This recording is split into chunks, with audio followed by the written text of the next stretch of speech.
Episode 319A, Mom's in the House. Phineas and Ferb build the Peritronic 3000. Candace attempts to keep the boys working so the big idea doesn't disappear. Doofenshmirtz duplicates his own head. I really love the Doof plot here. It's one of the funniest of the entire show in my opinion. It starts off with Perry circling around the building with bat-like wings way above, and Monogram explaining that it's part of the new readiness program that forces Perry to stay up there until he's quote-unquote ready to strike. Then there's the actual plot, where Doof explains his innator, his duplicate innator 2, and uses it on himself to give himself 2 heads. But of course him and his new head just argue about their next idea, so they kind of derp around with the innator, which includes giving Perry another arm, various body parts, and spoilers, even Phineas and Ferb's house gets duplicated. And of course this comes back into play later. Eventually they just make more Doof heads, and they fight the various Perry limbs, and of course they lose, not just because Perry beats them, but because apparently his innator was powered by a microwave that was set to the baked potato setting, resulting in whatever it creates disappearing after 3 minutes. Okay, I think this is my favorite Doof plot because of just how silly and illogical it is. As for the Phineas and Ferb plot, it's standard stuff. They build a giant Perry machine and play with it, but it's the Candace part of this that intrigues me. Her strategy for busting the boys is to just have them keep working on the Peritronic until their mother returns home. That's actually kind of interesting. In fact, I almost see this as a sort of sequel plot to the one in Don't Even Blink. In that episode, Candace had everyone just sit around and stare at the machine, waiting for it to disappear. Here, she just has them keep building until the mother comes home. It's kind of fascinating. But only kind of. Once they get to Linda actually coming home, there's this gag they do where Linda and Candace are at different parts of the house, and Candace is trying to find her. And then it turns out that she couldn't find her because she went to the duplicate house. The house that the duplicate innator created. But then of course she tries to show her the duplicate house, only because of the baked potato setting it disappears. And honestly, this is the kind of the part of the episode that I don't like very much. It's not awful, it's not bad, it's just a bit tedious and annoying, and it does go on for a bit too long for my liking. It kind of overstays its welcome just a little bit too long, if you catch my drift. Still, it doesn't hinder the episode, really. Overall, I give this episode 4 stars. The Doof plot really helps this episode out in terms of the rating, but I do have to give credit to the Candace plot too, because it does try something interesting, even if I don't think it entirely worked. And what else can I say about the Phineas and Ferb stuff? 319B, Minor Monogram. Phineas and Ferb create Fall, a mix of summer and fall. Doofenshmirtz mentors a young, evil protege. And yes, the Phineas and Ferb plot is very much similar to Swinter.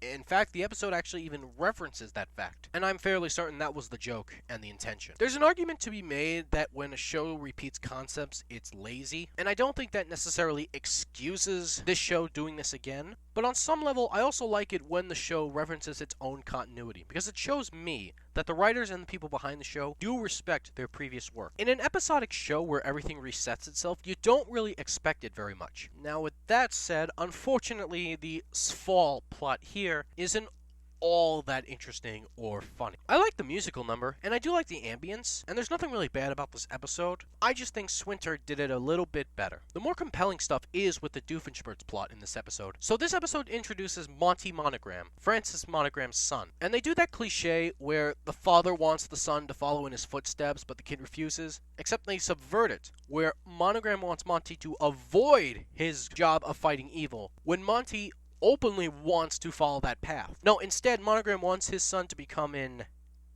acrobat?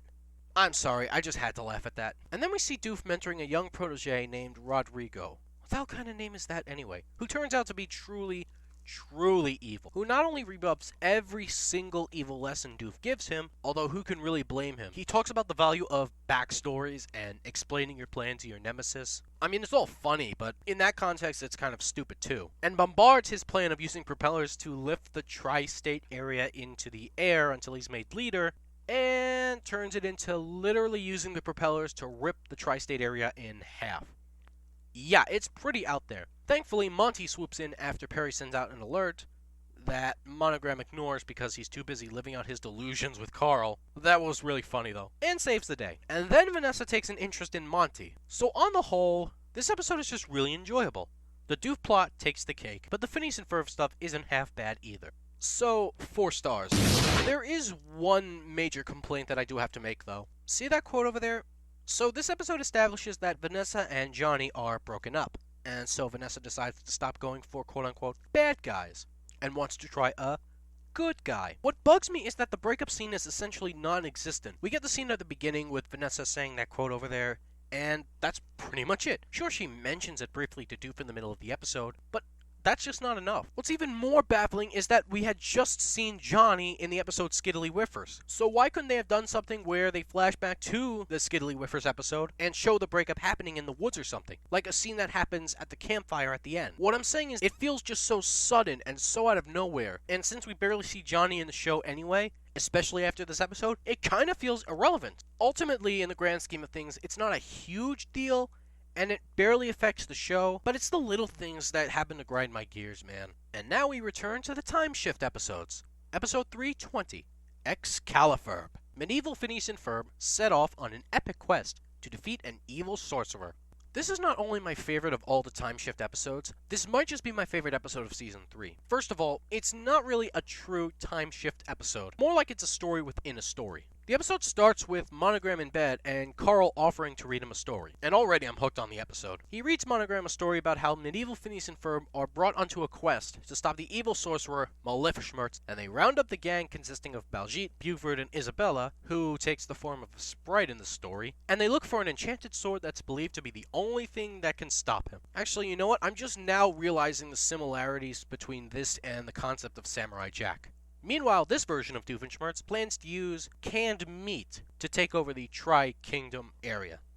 Yeah, sure, why not? The kids go around finding various obstacles, including a troll, played by Plots, guarding a bridge, that they just decide to go around and cross the moat below, which was absolutely hilarious. A gorge that they have to jump into in order to avoid the canned meat monsters that grow with the rain, and a cave filled with monsters that they tame and take to battle with them. I love the part where after Ferb gives his big speech and holds up the sword, the head just falls off and they resort to just attacking with the monsters. And the sequence during the song, and the song itself, are absolutely hilarious. Even funnier is the fact that throughout the episode, they keep cutting back to Monogram and Carl. But this time, unlike misperceived Monodream, they're actually really funny. Monogram keeps interrupting the story for really stupid reasons. Carl literally leaves the story on a cliffhanger to take a break, which leads into the commercial, which is a funny segue. And Carl tries to literally insert himself as the quote-unquote ultimate hero of the story before being shut down by Monogram. But my favorite is the part where Carl reads the end scene about the monster treaty and Monogram thinks he's making it all up before Carl shows it to him in the book. Easily the best joke in the whole episode. This entire episode is just plain funny. On top of the great story it provides, the jokes are some of the best of the season. Maybe some of the best of the series. Honestly, it reminds me of SpongeBob's Dunces and Dragons special, which I also remember loving. Coincidentally, that one was also a medieval special. So as far as the episode goes, it's just fantastic. I cannot gush over this episode enough. 6 stars. It's just beautiful. I could watch this endlessly on a loop and never get tired of it. Episode 321A, Monsters from the Id. Phineas and Ferb help Candace remember and retrieve a gift from Jeremy. Doofenshmirtz creates the Underwearinator. This is a very interesting episode. In this episode, we literally get to go inside Candace's mind and explore the inner workings of this hormonally charged teenage girl. As expected, she's a very complex figure. It's actually pretty funny what they throw into this episode. The peaks and valleys of fickleness, the falls of anxiety, the forest of memory. It was all just really cool to see. I even love how Buford came in mid-episode and just started leading a tour guide consisting of Isabella and her Girl Scout troop. And of course, there's the giant id monster that's just a very ugly, a funny kind of ugly, giant Candace monster that's obsessed with busting Phineas and Ferb. Because of course it is. But this episode isn't focused on Candace busting the boys, and it's really just that one gag, so it's funny. That ending scene where the id tries to eat the kids was the funniest part of the entire episode. And I love how the plot starts with Phineas and Ferb trying to cure Baljeet's fear of contractions, and yet that's what starts waking everybody up at the end. It's just so funny. And the joke of Baljeet going to psychology camp made me laugh out loud. Beyond the episode being really funny with a clever story, the story is just visually interesting here too. Like, really visually interesting. It feels like when the show gets a budget increase for their extra-length episodes, only they were able to use it for this episode. It's just really nice to see. The Doof plot is... okay, Doofenshmirtz creates his Underwearinator to disrupt a tri-state area summon and weenie roast. Yeah, it doesn't really go anywhere, and the jokes aren't that funny, except for when it misfires and hits Irving, forcing him to live out his fear of lavender underwear, because apparently he's afraid of that color. As funny as that was pretty much the only joke from the Doof plot that I thought was like really funny or memorable. I've seen Doof stories that are just a lot funnier and have more interesting and well-paced stories. So on the whole, the episode gets 3 stars. The Phineas and Ferb stuff really fascinates me, and there were some really good jokes thrown in there. If the Doof plot had been any funnier, I definitely would have given this episode a better rating. 321B. Giants. Giants. Phineas and Ferb create their own giant ant colony. Doofenshmirtz plots to create a sleeping epidemic. While the episode isn't gut-bustingly funny, and the stories aren't too intense or complex, I think there are enough funny jokes where I can get by with saying, yeah, it was good. And for this video series, good means 3 stars. I liked how the ants literally progress from a typical ant colony to an agricultural age to the information age. That Baljeet quote over there was hilarious. And then it culminates when the ants become so self-aware that they decide that they no longer require a monarchy and overthrow Candace, who they appointed queen of the ants earlier in the episode. Which was a nice callback to Unfair Science Fair Redux, Another Story. Also, do you want to know why they made her queen to begin with? Well, at the beginning, there's a sequence where the kids spray themselves with ant pheromones so they can befriend the ants. Candace mistakes it for a doorbell and sprays herself so many times that she becomes completely soaked in it. And so the ants just make her their queen. That's funny enough, but then to actually push it where they literally overthrow her, reach total enlightenment, and then fly off to explore the galaxy to find the fabled picnic planet, I don't even know what I'm supposed to say to that. That part is just amazingly funny. And then when Doof's plot intervenes and turns the ant colony into a giant turkey, they just take that with them. That ending is just wonderful. The Phineas and Ferb plot is just great. The Doof plot isn't quite as funny though, but it's still serviceable enough.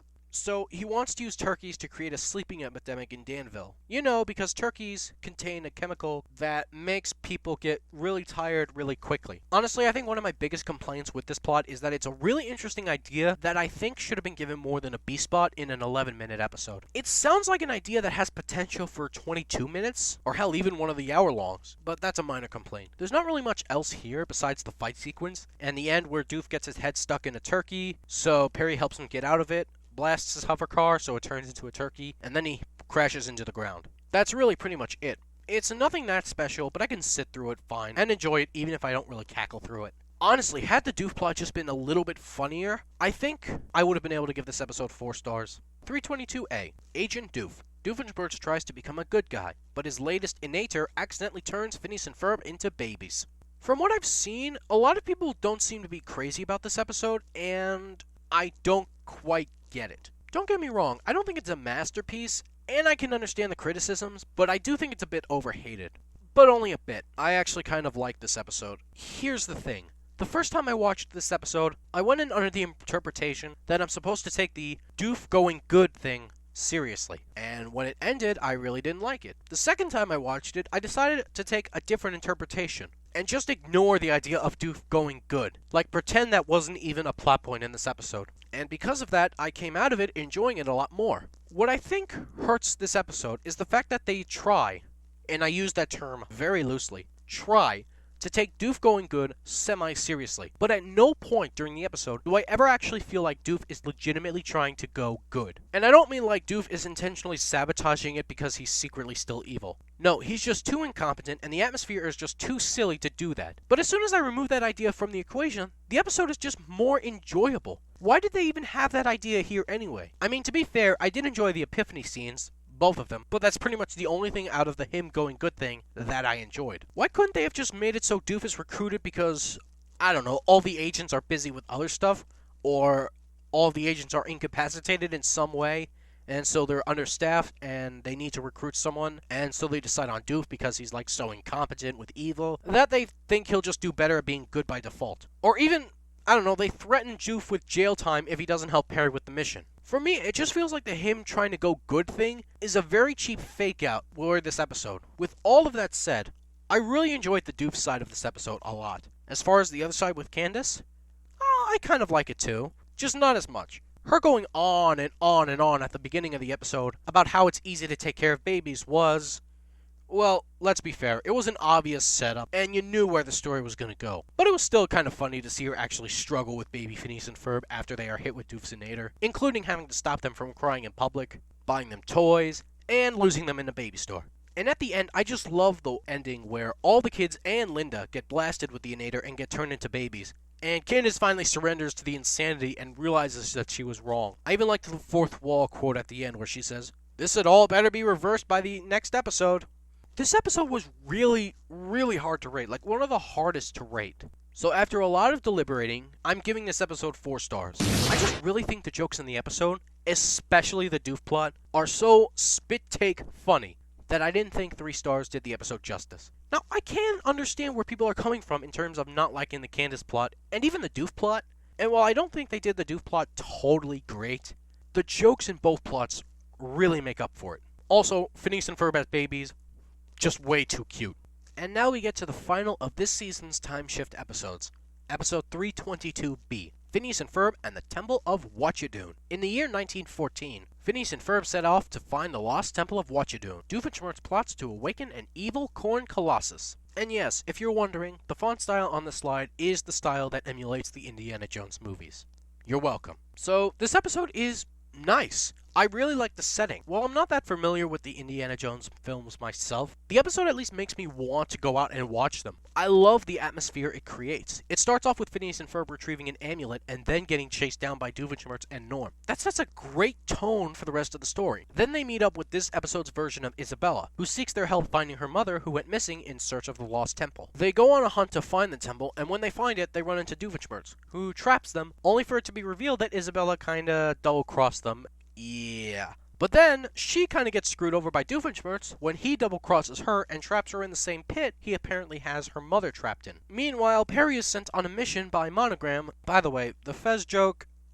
no. To stop Doofenshmirtz. But before he can, the Corn Colossus is released. There's a cool fight scene between Perry and Doof while the others try to escape. Eventually, the amulet is dropped into their lap and they destroy it. Thus, the Colossus is destroyed and pops into popcorn. I love how that makes no sense, and the characters rightfully point that out. The temple collapses, with Perry and Doof still in there. Yeah, that's the funny thing. We never see them actually escape the temple before it crashes. So it's very much possible that in this canon, Perry and Doof are now dead, which is both hilarious and horrifying. And Isabella apologizes for screwing over the boys. I really like how the story plays out so that it feels like a real adventure, and it beautifully manages to intertwine both plots perfectly while still being a coherent 11-minute story. I almost kind of wish this was 22 minutes just because I wanted to see more of the story play out. It was fantastic, and I'm disappointed we didn't get more of these kinds of episodes. But alas. So in conclusion, 5 stars.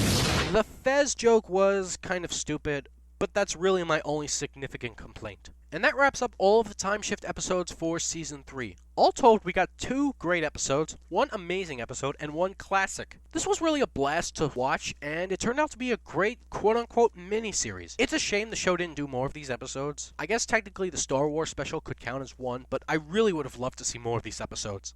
Episode 323A, Delivery of Destiny. An episode that takes place from the point of view of a regular delivery guy. Yeah. So, for whatever reason, they inexplicably decided to focus on this delivery guy character named Paul. It's an interesting point of view to take, but I'm not too crazy about this episode. It's not bad, and to be fair, I like the scenes with Love Handle just following Paul around, because apparently he won some sort of contest, and their songs literally consist of whatever Paul is doing.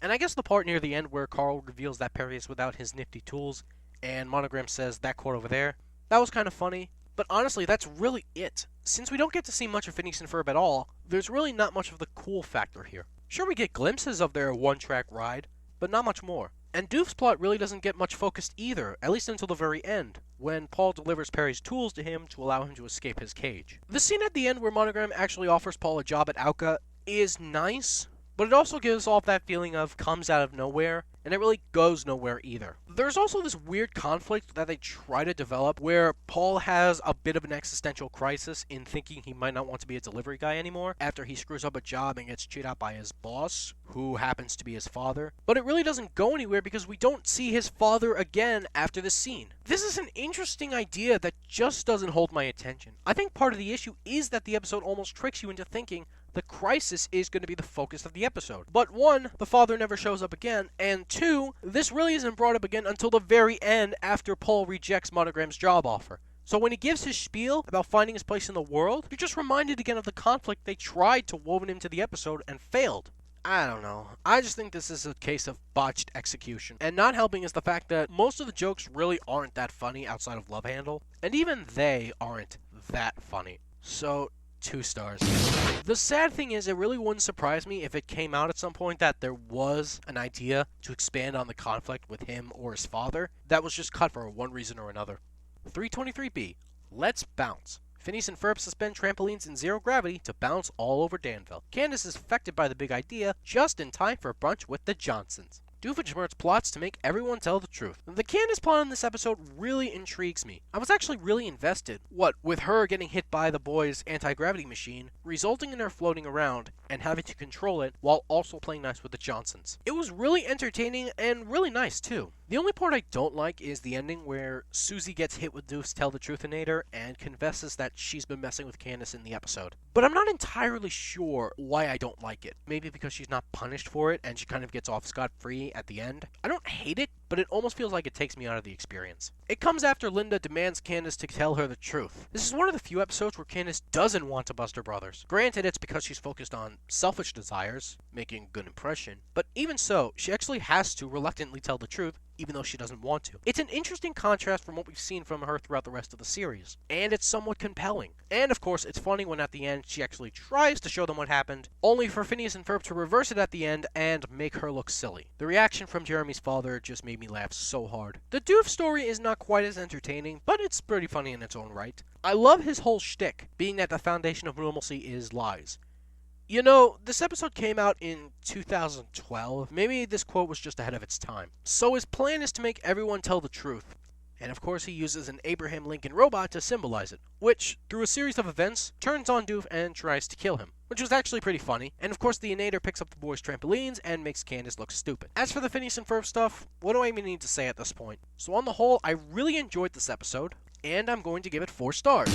I am very glad the show got Candace and Jeremy together. The stories that came after Summer Belongs to You involving them are honestly a lot more interesting and enjoyable than the ones about her either trying to get his attention or just trying to bust the boys. And I stand by that. Episode 324A, Quietest Day Ever. Phineas and Ferb become ninjas to practice quiet. Doofenshmirtz invents the De-Handsominator. I really like the concepts of both plots in the episode. The kids have to stay quiet so Linda can take an online knitting test?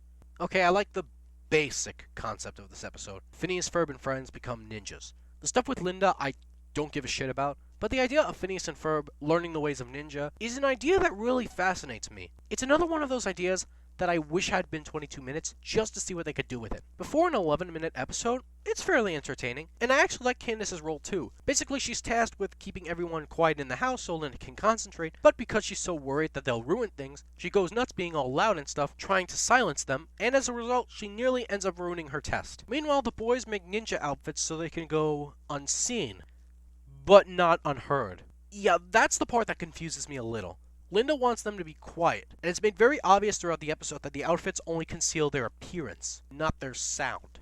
This is a minor point, but you would think they would have done something like make a device that makes their sound untraceable by everyone except for themselves, or something along those lines. The ninja thing is cool and all, but there does seem to be some level of disconnect between the actual premise and the idea. But like I said, it's a small thing. And I like the end where Candace tries to bust the boys, and kind of gets an annoyed response from Linda, who pointedly calls her out for being the only noisy one. It is both justified and funny. What makes it work is that it was Candace's own urges and tendencies and paranoia that made her go crazy when the kids really weren't doing anything wrong. A lesser show would have screwed this up. It's a really enjoyable story with funny jokes and only the tiniest bit of distraction. And the Doof plot is just hilarious. He hates handsome people, but through an innator-related mishap, he becomes handsome and becomes the talk of the town. My favorite part was the one lady who offered Doof her own child because apparently he liked Doof better.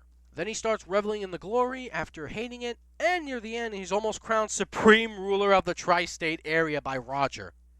Okay then. And of course at the end he's turned ugly again, and the process is called off, which was one of the best jokes of the story. If you'll recall, we sort of see an ugly innator in the episode The Best Lazy Day Ever, so technically you could say this idea has already been used, but the jokes are just so funny and so hilarious I can forgive it. Overall, this is just a really great episode. 4 stars.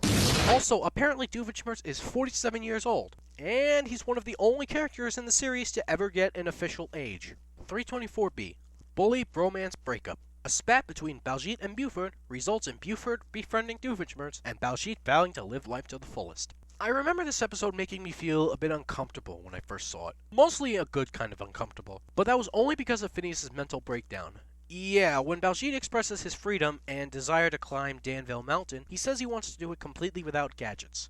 And that apparently doesn't sit well with Phineas. We literally see him go through withdrawal from not being able to build anything. And this brings up an interesting contradiction from the rest of the series. In episodes like The Best Lazy Day Ever, he intentionally chooses not to build anything with Ferb, while in the episode Brain Drain, he doesn't build anything either, but in that episode he was ill, so it was excusable, plus he was already using something that he had already built. I bring this up because as uncomfortable as it was to watch him melt down, especially when he's building the ice salat, it's actually really neat to see. A real, powerful, legitimate character flaw in Phineas. It kind of gives off the vibe that buried deep within him might be the temperament of a child who throws temper tantrums when his ball is taken from him. Now, I don't think that's what the writers were going for, but I always wonder how it would have played out if Baljeet had said, "Hey, I want to climb the mountain by myself. Would you mind if we didn't build anything to do it?" Instead of him saying, "No, we're not building anything for the climb, period." It's one of those weird observations I make while I'm rewatching the show, because the sad thing is, beyond the fact that this idea is never revisited ever again, it takes up the spotlight in the episode. Because it's something we've never seen before, someone watching this is naturally going to gravitate more to that aspect than the actual plots of Baljeet climbing Mount Danville, which is actually a really cool idea in and of itself. Or Buford befriending Doof and getting mixed up in his evil schemes, which is also a cool idea of its own. All the while, Perry has to stay hidden lest he be outed. To be perfectly honest, if the episode had been rewritten and reworked to be 22 minutes, I think this could have been a great story about Buford being seduced by Doof, Perry having to think quick on his feet to stop the evil scheme and avoid detection, Baljeet realizing both he needs Buford more than he thought, and that he can't contain Phineas' desire to build, and Phineas realizing that he can enjoy having the best day ever without ever actually touching power tools. I was wondering if the show, not necessarily this episode, but the show, would try to do something like that, but they really didn't. And if they did, someone fill me in please, because either I missed it or they failed miserably.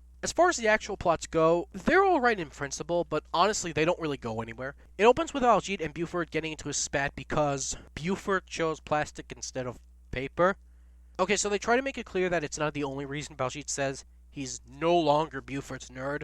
But if that was meant to be a joke, it wasn't funny. But the bit after that, Doof overhearing Buford intimidate the store clerk, that I thought was funny. And to be fair, the sequence of Doof and Buford doing things together, and Buford showing his bully prowess, was kind of cool. But the actual story doesn't really go anywhere. Buford ends up quitting anyway because he and Baljeet sing this duet from hundreds of miles apart. It's not a bad song, and it's beautifully composed, but it also feels stuck halfway between being sincere and being funny. Both plots honestly feel half-baked and half-finished. Like, there's really good ideas buried deep within them, but there isn't any time to really let them play out. For me, the only thing that gets significant-ish time developed is Phineas' meltdown. Honestly, I kind of wish the episode had just cut Phineas and Ferb out of the episode entirely and just made it about Buford and Baljeet. I think it would have been a more focused episode if they were just cut out entirely. But even with all that said, there's nothing in the episode that's really bad. So on the whole, I give this episode 3 stars. I was close to giving it 2, but for all my issues with the episode, it's not boring. I can at least say that definitively. There are some interesting things in this episode. It just feels like it's mishmashed together, and if they had more time to develop them, it would have been a lot better. Episode 325A, The Doof-Perry Imperative. The boys and Isabella set out to find Doof-Perrys in Druzelstein. Doofenshmirtz returns home to renew his driver's license. This is definitely a sleeper pick for me for best episode of Season 3. I really enjoy this one. First off, the concept is cool. We don't see them go outside the tri-state area very often, at least not for 11-minute episodes, not counting the time shift ones. But here we literally go to a different country. They want to find Dunkelberries for Linda's famous Dunkelberry pie, because apparently there's suddenly a shortage of berries. And that's because apparently the central shaft isn't working due to a feud between the people over what direction they want the goats powering it to walk in. It is literally so dumb and insane, but so goofy that I can't help but love it. Basically, their story is centered around fixing this dispute to get the country running normally again. It really is nothing special, but there's so many jokes here. Like the backstory, the one stand merchant tells them about the country and how it works. How Druselstein is just one very long country. And the eventual solution, which is just cutting the shaft in half. There is a bit of a logical problem with this solution, but honestly, if I even try to delve into it here, we'll be here all day. And it's so minor that I can easily overlook it. Especially when they follow it up right afterwards with a joke of how the townspeople go back to fighting over how they're going to honor Phineas and Ferb. I just love how Isabella is just left out of this all by herself. As for the Doof plot, my god, it's just a marvel. So Doof is back in Druselstein trying to get his license renewed, but he has to take the driving test in order to do so. Now it's funny enough that they shoehorn in Perry, who's only there because he thought Doof was doing something evil, but then to have that hilarious song that plays throughout the entire test is what makes me absolutely lose it. It is hands down, my opinion, the funniest song of the entire show. It's not my personal favorite, and it's not even the best song, but it is definitely, in my opinion, the funniest. Oh, shock of all shocks, Doof is a pretty terrible driver, and it is just so funny. Even funnier is that at the end, he apparently got his license renewed anyway. And then the ending gag where he tries to get home and he ends up in the ocean, that's just hilarious. It just takes the cake. This episode is just wonderful. Heck, it's so good, I haven't even mentioned the Candace plot. It's relatively short, though. Her shtick is that she's looking for a book on disappearing objects that she thinks will help bust the boys. It goes nowhere and has nothing to do with anything. But the other two plots are just so funny and engaging that the Candace plot really doesn't bother me. So, yeah, I give this episode 5 stars. I'll admit the majority of that comes on the strength of the Doof story, but even without it, this would still be a great episode. 325B. Buford Confidential. The French branch of the Fireside Girls visit, and one girl throws Buford off his game. Doofenshmirtz unleashes his hatred of pretzels on Danville. The first thing that I notice is that they make Buford's backstory on Brigitte, that he went to Paris and ran into her, and that they had a sort of date. What baffles me here is that they make it clear that it was a separate trip from the one the kids took in Summer Belongs to You. I don't quite understand why they would do that. I mean, it's not like this backstory really gets referenced again in the episode, beyond maybe the end. Not to mention that in Summer Belongs to You, we don't really see much of Buford during the scenes in Paris, so it's entirely plausible that the show could have made it so Buford went on his own, found Brigitte, had a date with her, and then left. There, it's that simple. But that's a minor nitpick. Anyway, Buford sees her, starts panicking. It's kind of funny, actually. Add in that the episode has him wear a bear costume for the whole time, and it's doubly hilarious. The entire plot is just him trying to get away from this girl and not be caught, until at the end where they run into Phineas and Ferb's big idea, a super sprinkler in the lake, and she realizes who he is, and they kinda sorta break up, I guess. It's simple, but I do love that the plot tries to give off a suspenseful atmosphere, while still mixing in some funny bits, like Brigitte's sheer determination to earn her North American tracking badge, and the fact that she just flat out blows him off at the end, when he basically pours his heart out to her. I love his finishing line over there, though. It's simple and it's good, although I really find it weird how they're able to write a funny and somewhat sincere romantic plot for every character except the two most obvious ones in the show. But that review is coming. Speaking of Phineas and Ferb, I don't even mind that they're basically reduced to a C-plot. If that. They built the super sprinkler, that kind of gets ruined because of Doof's plot. Their big meaningful contribution to the episode is the speakerphone joke, which is pretty funny. As for the Doof plot, it's good. I like the opening bit where after Perry gets his mission from Monogram, a moth flies onto the screen and he screams like a little girl. That's the best joke of this whole plot. So Doof's backstory is that he was apparently an intern at a pretzel factory, but could never make proper pretzels and was deemed unworthy. So now he hates pretzels, and he invents the D-Twistinator that will untwist all pretzels in the tri-state area. It goes about as well as you think it does. Perry beats him up, and the inator fires randomly, and eventually hits the super sprinkler, and then it explodes. Honestly, nothing special aside from that opening joke, but it works well enough. I'm going to give this episode 4 stars. It's the strength of the Buford stuff that really pulls this episode up.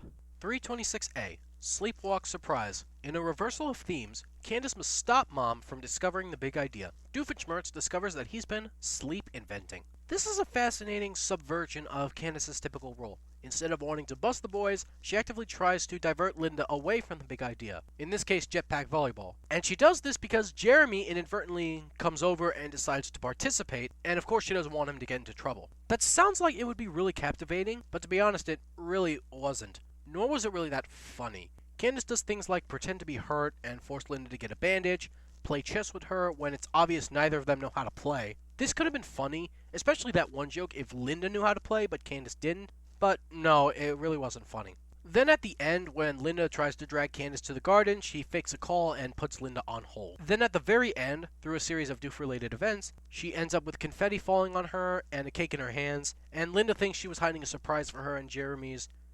2-month, 9-day anniversary.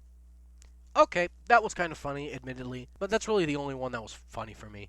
It's not like these are bad ideas, it's just that the execution isn't great and they don't come off as funny in any way. Honestly, it comes off as annoying and tedious. But it's not, like, obnoxiously bad. As for the Doof plot, it's a funny idea, and to be fair, there are a lot of funny gags, like Doof's dream where he has a platypus tail and a fedora, and the part where all 3 of his innators go careening off the edge of the balcony, but that's about it. This episode isn't bad by any stretch, but I didn't find it as enjoyable or funny or even that interesting as I have past episodes. I'm going to give this episode 3 stars. I'm sure you were probably expecting a 2-star rating, but the few jokes that I found funny in this episode, I really did find funny, and I think it was just enough to pull it into 3 stars. Maybe if they reworked the Candace-Linda thing, and the attempt to distract Mom were either a bit more clever or a bit more out there, it could have ended up a lot funnier. As it stands, it's just a good episode that doesn't stand out. 326B, Sci-Fi Pi Fly. Oh, that title. Phineas and Ferb investigate a potential alien sighting. Candace takes a day off from busting. Doofenshmirtz takes on a local pizzeria. I'm not too crazy about the Phineas and Ferb plot. It's fine for what it is, but at the same time it just doesn't hook me that strongly like other plots have. Also, the twist at the end with the aliens that look just like Phineas and Ferb, I could see other people liking it or thinking it was funny, but I didn't. Also, it just feels a bit cheap that they went this route considering we already have an alien in Meep established. The Doof plot is where it shines in this episode. His plot about messing with the local pizzeria's 37 minutes or it's free rule was actually pretty entertaining.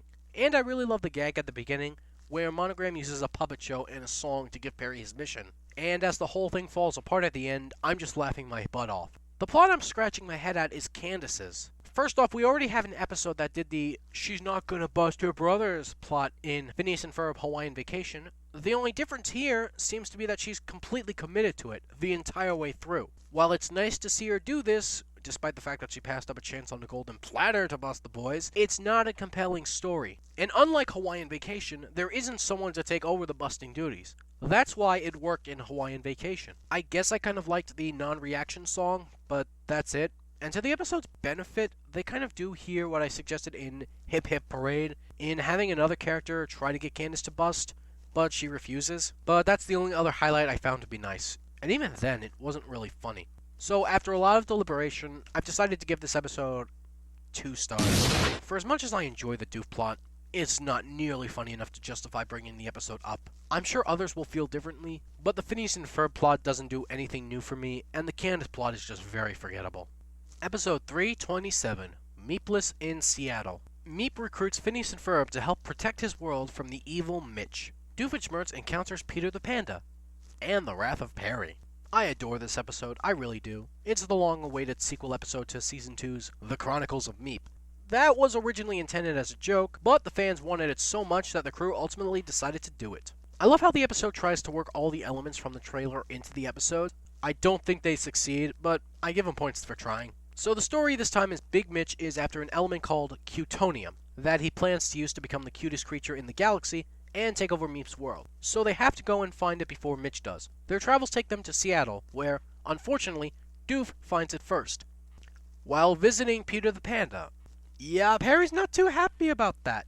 And in a panic, Doof accidentally consumes the Cutonium and becomes an adorable, ugly version of himself, which is my favorite part of the episode. Then he gets captured by Mitch, who plans to drain his cuteness and give it to himself. Then Phineas and the group bust in and a battle breaks out. But Mitch shoots himself with the Cutonium and becomes a ball of irresistible cuteness, which paralyzes Phineas. Oh, there's also a subplot where Balloony, Doof's balloon from the Chronicles of Meep, is now one of Mitch's henchmen or something, and Doof tries to convince him that he's still good. Until Balloony actually comes to his senses and defends Doof from the robots, and gets popped.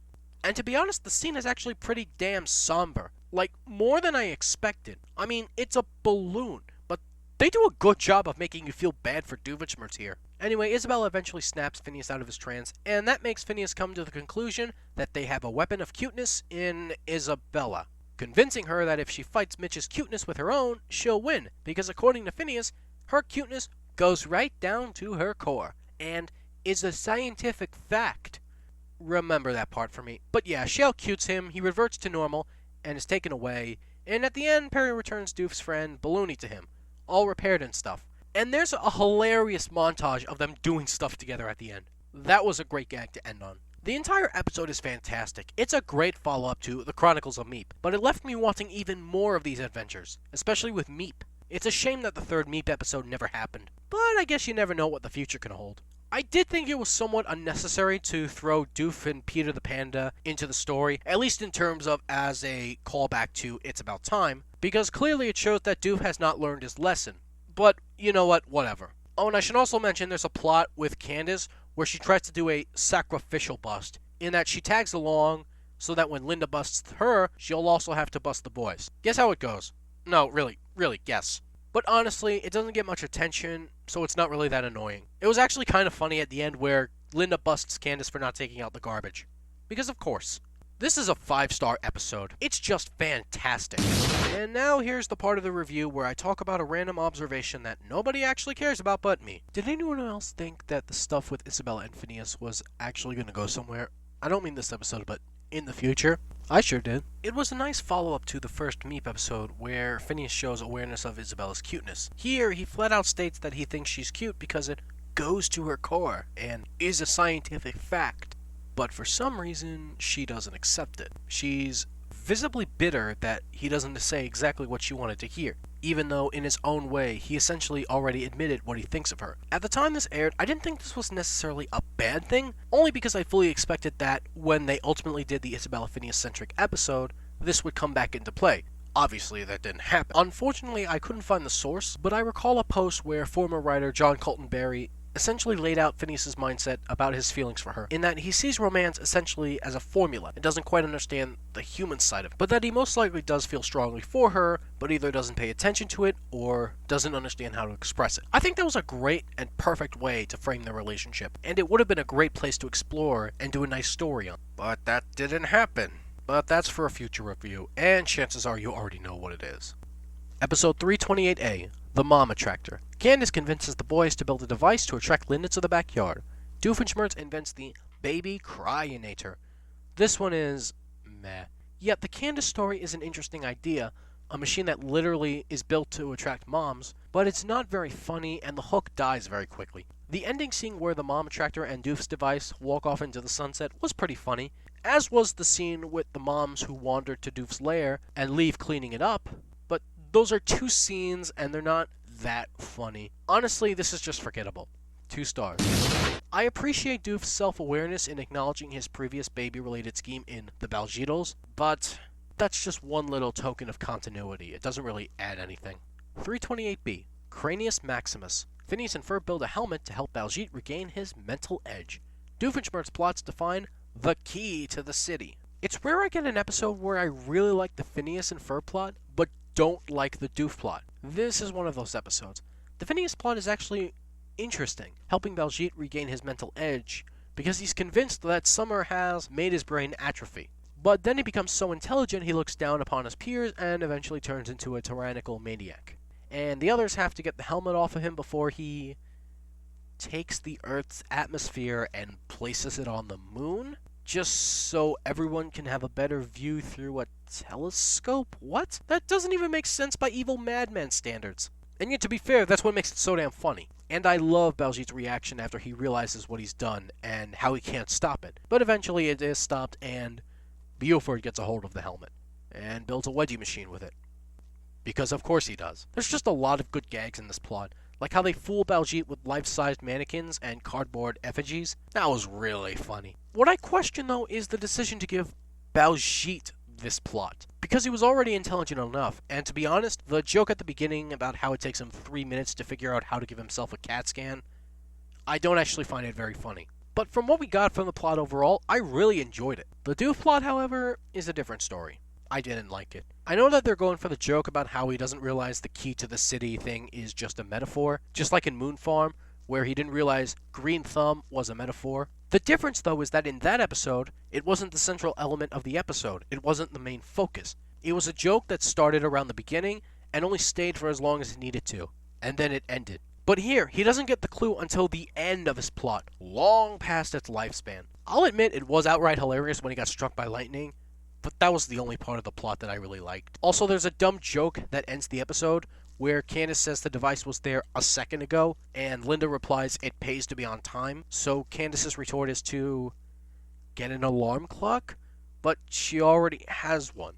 It's a dumb ending joke. So to recap, the Phineas and Ferb plot brings the episode into my good graces, but the Doof plot is just so tedious and boring that it brings the overall experience down. So the episode gets 3 stars.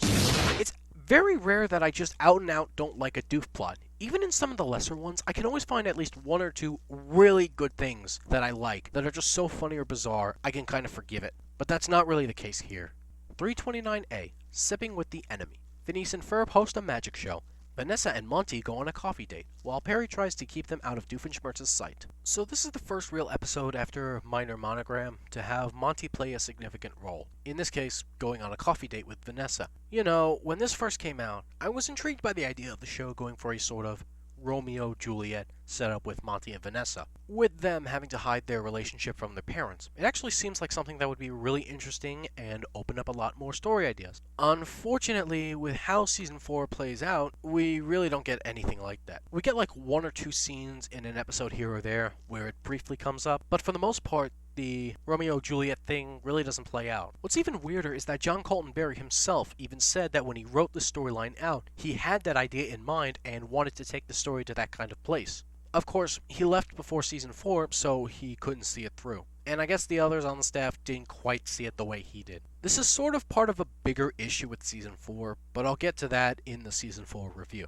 As far as this 1 episode story, it's alright. I enjoyed it well enough. It's simple. Doof is at the coffee shop where Monty and Vanessa are at, so she asks Perry to help keep them out of his sight. Meanwhile, he's working on being hip in an effort to get youthful followers. It's so brutal, but in a funny way, because nobody around him is having any of it. He has a coolinator that will suck the cool out of the hipsters and blast him with it so he'll be the awesomest dude in the tri-state area, dude. Oh, and apparently it runs on espresso. That entire scene where he orders all those cups is just hilarious. The Phineas and Ferb plot is alright, but nothing spectacular. They put on a magic show, and there are some cool visual gags in this plot. And Baljeet's mind flip running gag is kind of amusing, but only kind of. Nothing wrong with this plot at all, but nothing really special either. It's a nice episode that doesn't do anything too crazy, but has nice ideas sprinkled in, and a few really funny gags. So, 3 stars.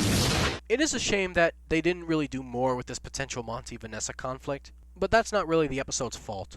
329B, Tri-State Treasure, Boot of Secrets. Phineas and Ferb go on a treasure hunt with Lawrence. Doofenshmirtz plots to enter a children's film festival. Candace searches for a rare Ducky Momo item. This is a really fun episode. The main Phineas and Ferb plot is nice on its own. The boys join their father on a hunt to find an old boot scraper because it's apparently an antique, and they go through a sort of National Treasure-esque story to find it. They're followed by someone who's apparently Lawrence's rival, and when he intervenes at the last stage, you know, the Last Crusade parody, he picks the wrong item and the whole room starts collapsing in on itself, and they escape. Then on top of that, Worthington becomes some sort of tyrannical monster bent on taking over the world, and then an all-out fight breaks out between them, the boys, Lawrence, and a bunch of aliens, the caveman from boyfriend from 27,000 BC, the Jeremy tree from The Wizard of Oz. What the is going on? And then at the end, a dinosaur appears on screen. And then it turns out that the entire plot was nothing more than the movie the boys shot and entered into the film festival. which is actually one of the funniest and smartest twists I've seen the show do. And it makes total sense because it connects almost flawlessly with the Doof plot as well, which just entails him plotting to make himself younger so he can be eligible to enter the film festival. The only thing that kind of bugs me is that we don't really see much of this plot. Yeah, we see his film, but it's literally just him saying, "Make me your leader." I get that that's the joke, but I don't really find it that funny. Also, Doofenshmirtz failed to consider that maybe someone somewhere would question why they should take an adult Doofenshmirtz seriously if it's a teenage Doofenshmirtz submitting the movie. Unless that was like another joke that just wasn't conveyed well. I don't know, it's just one of those things that feels a bit unfinished. I really liked hearing teenage Doof talk and try to backtalk Perry, and at the end have him ask for a ride home because now he's too young to drive, which may or may not have been a clever reference to the Dingleberry imperative. So even though I have issues with it, they don't destroy the plot like some episodes have. Plus, there's also a Candace plot. You know that cliche where one character wants to get something, but the guy who's selling said item wants another item, and so they go find the one person selling the second item, but then they want another obscure item? Yeah, this is what this is. Like, it's literally point for point that same plot. The only real change is that Doof's Nader hits one of the last items in the chain, and so it becomes brand new, and thus not an antique, which breaks the chain and defeats Candace. It's perfectly fine. It serves its purpose. I think the Phineas and Ferb story and jokes are strong enough to really warrant a 4-star rating for this episode. It's one of the more memorable Phineas and Ferb plots for me, and for an 11-minute episode, it's really impressive. The other two plots are just alright, but I've definitely seen the show do worse. Episode 330A, Doofopus. Phineas and Ferb build a device that turns solids to liquids, and Candace falls victim. Doofenshmirtz transforms himself into a platypus to defeat Perry. This Doof plot may be one of the most bizarre of the entire show, at least in concept. Like, when you hear the idea, Doof turns himself into a platypus, you think that it's going to be some of the funniest stuff the show has put out. But no, it actually wasn't. Doof says it himself. The novelty has worn thin, but he says it at the end of the episode, and honestly for me, it wears off way before then. The fight scene in the episode is just so boring and tedious. I did sort of like the part where they sit down to have some tea, and Doof asks how Perry can walk around with his giant tail, but that's really about it. They don't do much besides just turning Doof into a platypus. Ignoring the fact that we've already seen another character become a platypus, the majority of the Doof plot is just the fight scene. It gets old very quickly, not to mention that Doof's solution to beating Perry is just 2 platypuses. So he uses a double-inator, which has pretty much the same idea as the duplicate-inator from Moms in the House, only without the stupid microwave-related restriction. Perry destroys both the platyplanator and the double-inator, and they both explode. And the plot ends with Doof returning to normal and a duplicate Doof showing up on screen. Doof's reaction to the clone was actually really funny, but that's about the only really standout great joke in this plot. The Phineas and Ferb stuff here isn't really much better. So they build a device that turns solids to liquids, with the intent to try new flavors. And Candace gets mixed up in it and turns into a liquid, and the rest of the plot is just them trying to get her changed back. The joke about Buford having life-sized molds of all his friends, and apparently Linda too, was both really funny and really creepy, but that's about the only joke from this plot I really liked. It's just a meh episode. 2 stars. 330B, Norm Unleashed. Phineas and Ferb build nanobots. Norm takes over the day's evil scheme with Doofenshmirtz on jury duty. The Phineas and Ferb stuff is pretty much what you'd expect. The funniest part is when Candace tries to explain to Linda what's going on, and Linda points out how there's usually only one story with a lot of plot holes, and then she outright mocks her by mimicking her mannerisms. Honestly, that's the funniest joke in this entire episode. It really is. But the Doof plot, the Norm plot, takes center stage. Norm is tasked with carrying out an evil scheme while Doof is on jury duty, and he proves to actually be not only competent, but also threatening in carrying it out. Yeah, he actually gets to a position where he could legitimately do some damage to the tri-state area. And I love how Doof points out that destroying the tri-state area would defeat the purpose of wanting to rule it. It's funny because he's 100% right. I could have done without the references to A Real Boy, where Norm wants Doof to act like his father, but it's short, and having Perry use the boy's nanobots to make an acorn to draw out the squirrel powering Norm, a clever callback to Phineas and Ferb Busters, before Norm plunges to his presumable death, not death, it was pretty funny. The Doof plot is pretty much just him and Dr. Diminutive, who is actually on trial, bickering and ending up in jail on contempt of court charges. There's not much there, but the ending where Doof expects an explosion so he can leave freely, and then not getting explosion, was pretty hilarious. I had a difficult time deciding on a rating for this episode, but I finally come to a decision, and I'm giving it 4 stars. I think the Norm stuff combined with the brief Doof jury duty plot are just enough to push this to 4 stars. The Phineas and Ferb stuff is perfectly fine, but what else is new? Episode 331A, When Worlds Collide. Phineas and Ferb set out to avert a disaster when it's discovered another planet is hurtling towards Danville. I don't care much for this episode. Okay, so first, Buford apparently had an encounter with an alien species that's apparently a whale mingo. What? And the kids discover that the same planet Buford referenced is hurtling towards their world. It's just really weird and confusing, and I end up just being bored, to be honest. The Doof plot isn't even interesting either. He wants to steal a large ball of twine. Really? And it's not even like overly outrageous where I can laugh at how dumb it is. It's just mediocre and boring. Ironically enough, the most interesting plot is Candace's plot. Apparently there's this Whatachadoon that has a bunch of rules, one of them stipulating that she can only try once a day to bust the boys. Now this is actually a neat idea that tragically never comes back, because of course it doesn't. So she has to wait until midnight to try again because of that fun fact over there. It's sort of interesting, but that's only because the rest of the episode is so bizarre, boring, and confusing.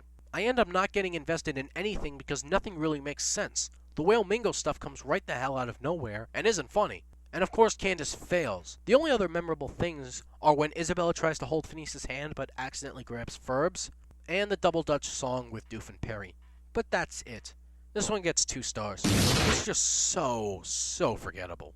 331B, Road to Danville. Doofenshmirtz and Perry embark on a journey home after an innator mishap lands them in the middle of nowhere. The first thing that needs to be addressed is, yes, this episode is clearly paying homage to those old Road 2 movies from the 40s, 50s, and 60s, as well as those Family Guy Road 2 style episodes. Fun fact, the first 3 of those episodes were directed by none other than Dan Povenmire himself. This was actually right before Phineas and Ferb was greenlit. Go figure. And they're clearly trying to recapture that magic, but it doesn't work. And I think I know why. Those Road 2 episodes are 22 minutes long, so they have time to work in a grand and crazy adventure. This episode is only 11 minutes long, so they don't have the time to make it grand and epic. They have to keep it relatively simple, and I think that's what hurts it. What helps the episode is the fact that they focus primarily on Doof-Perry, and the kids are just reduced to cameos. By the way, I thought the joke where the kids all hated the big idea was a nice callback to She's the Mayor. But even with them mostly out of the picture, it really doesn't feel like much happens. It gets kind of good near the end where they use Perry's jetpack to get back to town so Doof can take his role in a play from Rodney, which is literally just him saying 2 words. Pizza delivery! But that's about it, and even then, it's not that compelling. This was a good idea, but they clearly needed more time. So, 2 stars. It's really not bad, and I really feel like I would have liked it more had I been given more time. Considering the success of the Road 2 episodes from Family Guy, especially with Dan behind the helm, I'm really surprised this was only 11 minutes long. And now for the first and surprisingly only 2-parter of the series, starting with Episode 332, Where's Perry? Part 1. The Flint Fletchers go off on an American safari. Doofenshmirtz plots to take over Auka and inadvertently turns Carl evil. So I find it a bit weird that they make this into a 2-parter instead of a fully fledged hour-long special. Not that I mind, it's just interesting that Season 3 lacks an hour long, and this one theoretically could have been that. Although then I guess the whole bit with Linda and Lawrence at the end of this episode, and the beginning of the next episode, wouldn't have worked. So as the first part of this tale, it's pretty good. The only major complaint I have is that the beginning just feels a bit too slow. It takes a while to get to the actual plot, because they have to establish Perry having to be called on a mission, which turns out to be a false alarm, which is hilarious, faking a sickness so he can get out of the trip, the scene on the actual plane where most of it is Isabella fearing not earning every single patch, interesting character development, and the joke about Candace being lost without her phone. It takes up about 4 minutes for them to get to Africa. The pacing isn't bad, but it's not that interesting. But once they get to Africa and the Doof plot starts, things drastically ramp up. I liked the fact that Doof fakes an evil scheme just to get Perry out of the way before giving way to his real evil intentions. That's a nice subversion of the usual formula, and it kickstarts the plot too. I liked pretty much every musical number in this episode, my favorite being Evil for extra credit. I really liked Evil Carl's performance in this episode too. The voice actor did such a great job of making him sound threatening, but also not like he was faking. I really like the African environment we get to see. There's a lot of detail put into the backgrounds, especially when the kids are at the gorge. And I love the cliffhangers at the end. We start with the kids all falling off into the gorge because Buford wanted to man the legs of their unconventional vehicle. Yeah, I'll get back to this in the next part. We also have Perry getting blasted by literally a bunch of Doof's innators. and we're pretty much left wondering what the heck happened to him. As far as part 1 goes, this was a pretty good beginning to the story. Like I said, my only complaint is the beginning in that it drags a bit, but it's nothing wretched and there are some good jokes thrown in. There's also a subplot with Candace where she tries to get some phone service to call Jeremy, but when she finally finds a phone, the connection is garbled and she becomes convinced that he wants to dump her. And that's where it ends. It gets a lot more attention in part 2, but for part 1 it was fine and that cliffhanger was just shocking. There was even some good comedy with Candace growing more and more desperate to find some service. So yeah, part 1 gets 4 stars. Now let's see how part 2 does. Evil Carl advances his plan to take over Auka, putting Monogram and Doofenshmirtz on the battlefront to stop him. The kids go searching for Perry. So immediately it starts off by resolving that joke cliffhanger with Linda and Lawrence, and I'm very glad it does because it would have been a very stupid cliffhanger to carry out throughout the episode. It turns out that their names were just in the books in reverse. Honestly, I think it's a dumb joke, but it's over very fast. The episode takes off very quickly, with Carl already at work trying to determine what happened to Perry. I said in part 1 that the pacing in the beginning is kind of slow, but here that's not the case. It takes off very quickly. It is such a quick turnaround compared to part 1. Eventually they determine that he was hit with the Go-Hominator, except that when Carl goes to the Flynn Fletchers, Perry isn't there. It turns out he got zapped into Africa. For some reason. Yeah, get back to that. We also get more of Candace's subplot, where her breakup leaves her very depressed, to the point where she gives up on human life and devotes her life to living with monkeys, going all the way to learning their language. That is downright hilarious. The kids, meanwhile, fall into the gorge, and after Phineas is convinced he sees Perry, the kids all find land and start looking for Perry. There's a couple of good gags mixed in, including when the kids get stuck in quicksand and Buford tries to save them, but nearly loses their only mode of retrieval in a vine because of his stupidity. Yeah, I'm just gonna say it, they made Buford a bit too stupid in this two-parter. I don't know why they did it either, but it's here. It's not too bad, and it's not detrimental, but it's definitely noticeable. Meanwhile, Doof realizes, with Monogram's help, of course, that if Carl takes over the tri-state area, then he can't take over the tri-state area. So he and Monogram team up to go stop him. Meanwhile, Carl and his band of robots, including the robot Flynn Fletchers, nice callback to I Was a Teenage Robot, by the way. Also, I love the joke where Doofenshmirtz mistakenly thinks that Linda he dated was a robot. Also a nice callback to What Do It Do? Head to Africa to track down Perry and gain his paw print so Carl can access the Auka central computer. There's some really good action scenes mixed in, including Candace and the monkeys getting in on the action, and even Monogram gets a moment of badassery. When the robot Candace gets destroyed protecting the real Candace, she plays back the call that Jeremy had tried to give in part 1. And Candace realizes he wasn't going to break up with her at all. And then the robot gives her a cell phone with good service so she can call him. Doof manages to scramble together an inator that turns Carl good again, and once he's made good again, Monogram promotes him to paid intern, as a show of appreciation. Though I love how he mentions that it's just a title and that they're still not paying him. And of course, the kids finally find Perry and the episode ends on a really happy note.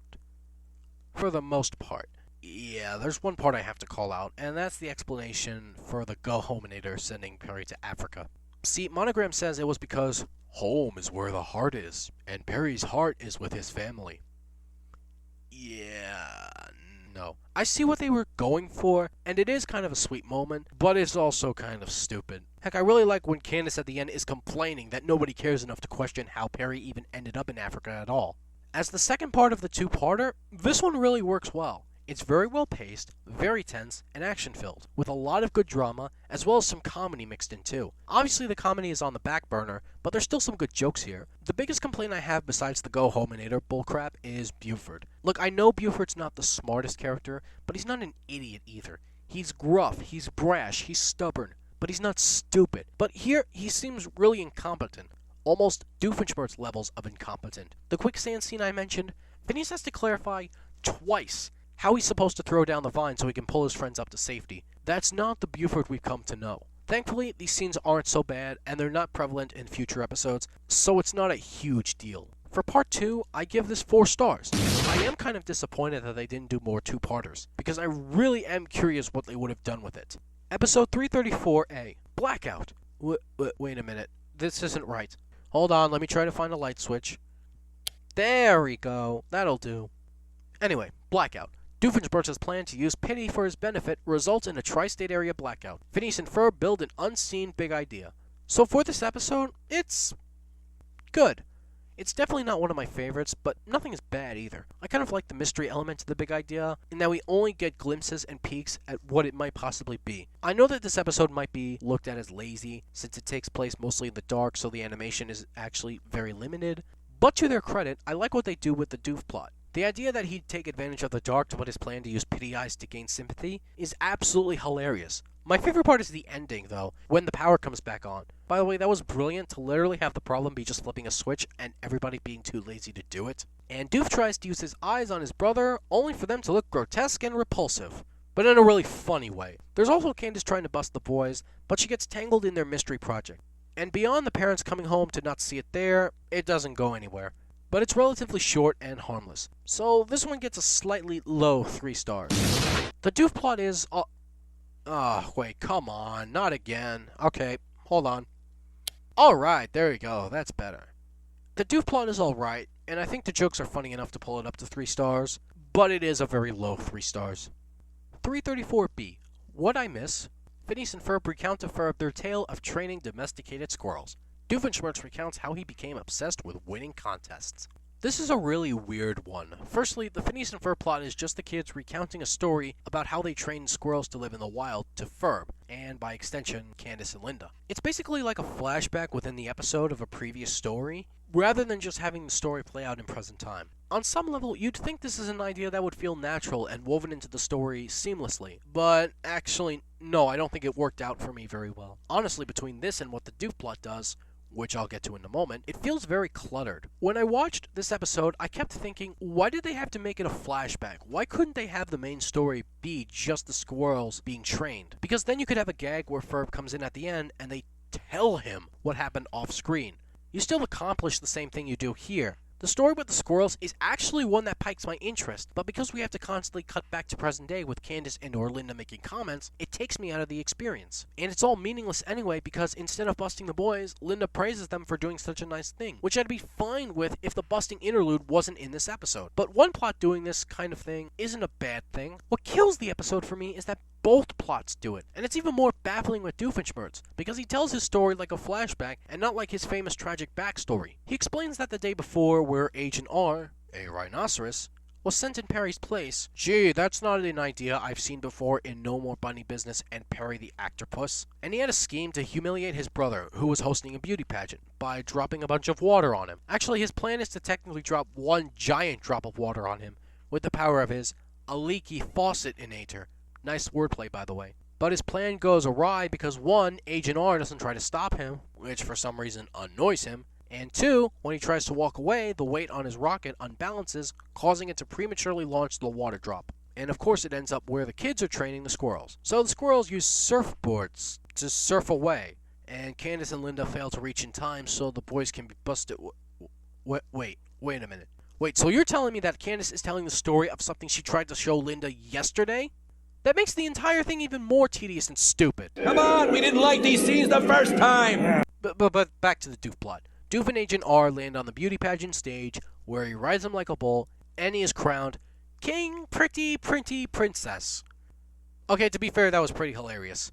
And all this has led him to become obsessed with winning contests, which is a fine plot to do. The problem is you wasted more than half the episode setting it up. This is what baffles me. Just have the first story in backstory form, and then show the contest. The thing is, the stories that both plots are talking about are stories I'd actually like to watch. I don't want to see characters just talking about it. It's an interesting storyline gimmick to do, but don't try to shoehorn in a second, or I guess in this case, third story into the episode too. So Doof has apparently entered a cooking contest, and has created a peach cobbler inator to make everyone who's zapped with it obsessed with peach cobbler. Oh, and Perry stops him by throwing sand at the inator because apparently it's not sandproof.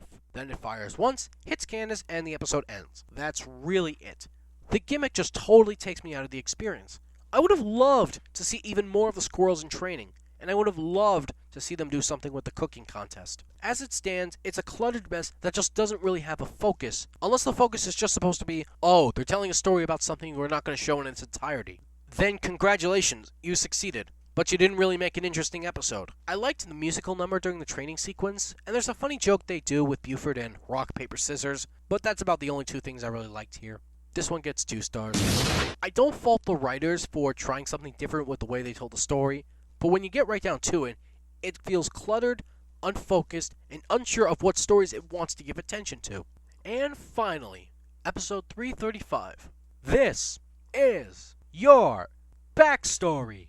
Doofenshmirtz arranges an unusual reality show showcasing his eventful and pathetic life. And the idea behind this is to use his painful memories to charge his backstoryinator that's supposed to turn him into a giant, menacing monster. I love this idea. Doof's backstories are some of the funniest parts of the show, so to see an episode that's basically a compilation of them sounds like my utopia. Now, this isn't the first episode to work clip shows into the episode. That was obviously Phineas' birthday clip-orama. But unlike that episode where there were several clip shows, each with a slightly different focus, here there's only one major focus, making Doof relive his painful memories enough so that he becomes engulfed in evil and transforms into a monster. It kind of reminds me, though to a lesser extent, of the musical Cliptastic Countdown episode, where they take a mundane concept and make an actual story around it, and make it work. It's the same thing here. Doof arranges a reality show starring himself, where he watches all of his worst memories, meaning we, the audience, also get to watch it. Now, I can understand people not being too crazy about this because it is reusing clips from old episodes, and they do take up a decent chunk of the runtime. But at the same time, if you like his backstories, you'll probably still find them funny anyway. And I love that the thing that pushes Doof over the edge is a light kick from Perry,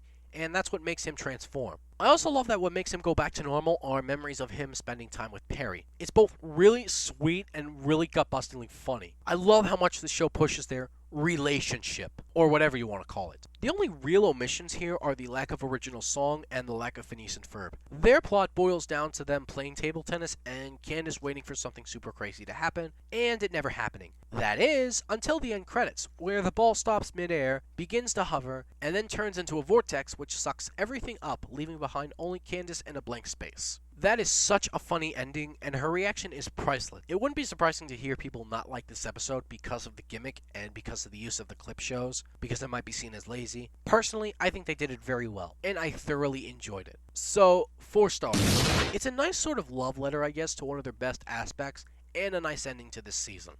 And that is every single one of the 62 episodes of Phineas and Ferb Season 3 reviewed. Oh boy, that was a lot to get through. Alright, let's look at some stats. Once again, a reminder of how Seasons 1 and 2 performed. And now let's compare it to Season 3. As you can see by the chart, Season 3 had 12 meh episodes, 18 good episodes, 23 great episodes, 6 amazing episodes, and 3 classic episodes. Right off the bat, there's a noticeable change. There were no bad episodes this season. Last season, there were a total of 2 whole episodes I thought were legitimately bad. There's also 6 more great episodes in Season 3 than in Season 2, and perhaps not coincidentally, 6 fewer good episodes than in Season 2 as well. As far as the meh episodes go, yeah, that might be a bit of a high number, but I can explain my reasoning on that in a little bit. And keep in mind, there were 62 episodes this season. That's a lot. Since there were 62 episodes in Season 3, a total of 372 stars were up for grabs. Season 3 earned a total of 218 of those stars, meaning this season qualifies as, yet again, a good season, averaging approximately 3.5 stars per episode. So right there's an improvement over Season 2. Admittedly, though, it's not as drastic of an improvement as I expected coming off Season 2. And now it's time for some notes on Season 3.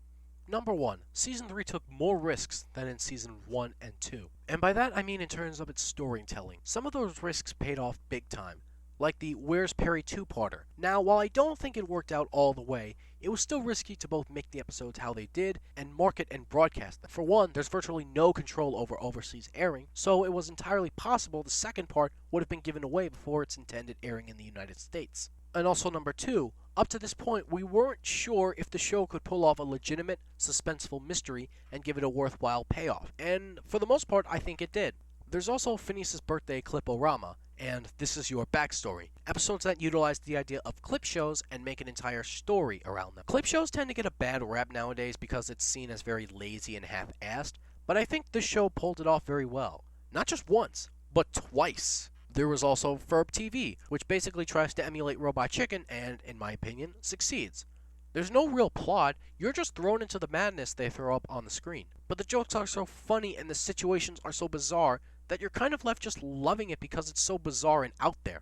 And of course, the time shift episodes. I love all 4 of these episodes, and personally, I think Excaliburb is one of the best episodes of the entire series. Think about it. Putting the characters in entirely new time periods and situations, without referencing time travel at all, and hoping the audience follows along and enjoys the ride too. That's a huge risk to be taking. But the show, in my opinion, pulled it off big time.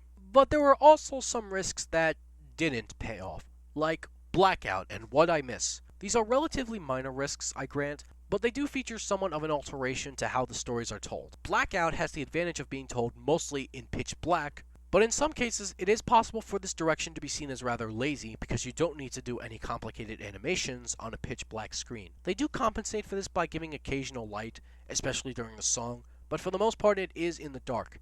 And even though I called it a good episode, it was just barely a good episode. What I Miss tells the stories of the 2 plots in flashback, while also trying to whirlwind in a 3rd plot. On paper, this sounds like an interesting idea, but especially for only 11 minutes, it feels cluttered and unfocused. And because the jokes aren't up to par, it sort of fails. Then there's The Remains of the Platypus, which is probably the biggest risk they took that didn't pay off, in my opinion. Think about it. They go so far as to tell the entire story completely backwards, starting with the ending and finishing with how the story began. While I gave it a good rating, I do think it's one of the bigger disappointments of this batch, because it's one of the bigger risks. On paper, it sounds either really brilliant or really funny, but the backwards gimmick gets old very fast, especially with how in-your-face it is. And the story itself, told forward, isn't the most gripping thing in the world. So there's clearly a mixed bag in terms of the risks that worked and didn't work, but it's also nice to see that the show was willing to go way beyond what it did in the past and take some of these big risks. Even if some of the risks didn't work out, you have to admire a team that isn't satisfied with just resting on its laurels. Note number 2. The animation in Season 3 looks a lot cleaner and a lot better than in Seasons 1 and 2. Maybe the show got some extra money thrown into the budget, or maybe they got better equipment. Whatever it was, it just looks a lot better, especially in the fast-paced action scenes. Number 3.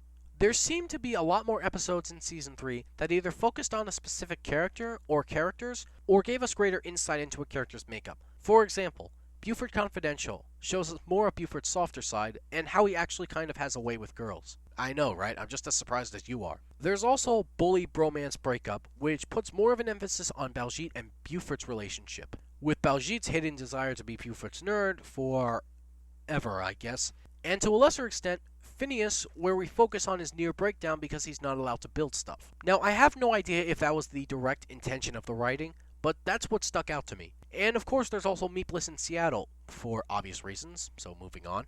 Also, episodes like The Great Indoors and Monsters from the Id, where we see Candace's insecurity about her standing with Jeremy and her paranoid desire to not upset or disappoint him. Number 4. The show is really, really good at doing specials. Most of the time. Always seems like the show, when it does a special, they always just seem to turn out great. Episodes like the Where's Perry 2-parter, the Phineas birthday episode, My Fair Goalie, Meepless in Seattle, the time shift episodes. This show just has an ability to do specials that are great and epic and mostly different from what the rest of the series has put out. It's probably why Disney ordered so many hour-long specials near the end of Season 4. And finally, number 5. I can definitively say with no hesitation that I think the characters themselves also got a lot better. And I don't mean they got more interesting or compelling, I mean the writing for them, for the most part, is a lot better. This is more as a counterpoint to a note I made in Season 2, where I said that the writing for Candace and to a lesser extent Linda wasn't very good in some cases. That is not really true for Season 3. They are both written a lot better. Candace became not only very tolerable, but in some cases very sympathetic. Like in the episode Monsters from the Id, or The Great Indoors, or even Skiddly-Whiffers. She became a fun character again, even better than in Season 1. And that's mostly because the busting thing was toned down in this season. It's still there, but there aren't as many episodes that focus exclusively on that, and for the most part, it's just a thing that happens at the end of episodes after her plot is resolved. I know some people will disagree with me on this, and that's fine, but I stand by my statement that it works better this way, because it allows for more growth and more exploration into her true character. And heck, Linda even got a few really funny lines this season. While she still remains my least favorite character, she was a lot more tolerable in Season 3. And all of the main characters are still just as strong, if not stronger in Season 3 than in Seasons 1 and 2. The writing is just that much better in Season 3. And while it may not reflect definitively in the star totals or the ratings, Season 3, in my eyes, was a big improvement over Season 2. And that's it. That's a wrap on Season 3, which means we have just one more season of this wonderful show left to review. And Season 4, well, in all honesty, I expect my Season 4 review to be my most interesting and controversial review yet. There's one episode in particular that everyone is probably dying for me to get to, whether for better or worse. Not to mention we have a total of 6 hour-long specials to get through, including 2 crossover events, so that should be fun. And of course, one of those hour-longs is the series finale, and nostalgically, that's going to be hard to sit through again. It wasn't easy for me to sit through when it came on, and it's not easy now. But it has to be done. There's 49 episodes total in Season 4, and I'm going to tackle all of them. What'll I do after that? Well, I'll figure that out when I figure it out. So, until next time.